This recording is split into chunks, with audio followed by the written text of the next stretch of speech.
Pendakwaan memohon panel 3 hakim Mahkamah Persekutuan mengembalikan Jabatan Mahkamah Tinggi yang mensabitkan Ahli Parlimen MUA Syed Saddiq Syed Abdul Rahman terhadap 4 tuduhan pecah amanah jenayah, salah guna harta dan pengubahan wang haram dana Angkatan Bersatu Anak Muda Armada. Timbalan Pendakwa Raya Datuk Ahmad Akram Garib berhujah keputusan Mahkamah Rayuan yang melepas dan membebaskan Syed Saddiq adalah tindakan menulis semula undang-undang dan ia memerlukan campur tangan Mahkamah Persekutuan. Ahmad Akram berkata Mahkamah Rayuan tersilap dalam dapatan mereka apabila menggambarkan dana itu sebagai satu penukaran dan bukannya penyalahgunaan atau pecah amanah.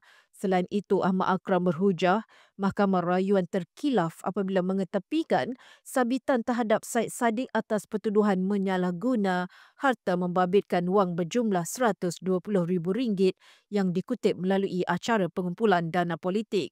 Ahmad Akram berkata kesalahan di bawah Seksyen 403 Kanun Keseksaan itu telah lengkap sebaik sahaja wang itu dialihkan ke dalam kawalan peribadi Syed Saddiq tanpa mengira dakwaan kemudiannya bahawa dana digunakan sebagai bayaran balik. Beliau berkata Mahkamah Rayuan tersilap apabila memutuskan bahawa dana berkenaan milik Syed Saddiq hanya kerana ia dikutip untuk kempen pilihan raya. Hujahannya di hadapan panel 3 hakim Mahkamah Persekutuan bersambung esok 12 Disember sebelum panel menetapkan tarikh bagi keputusan.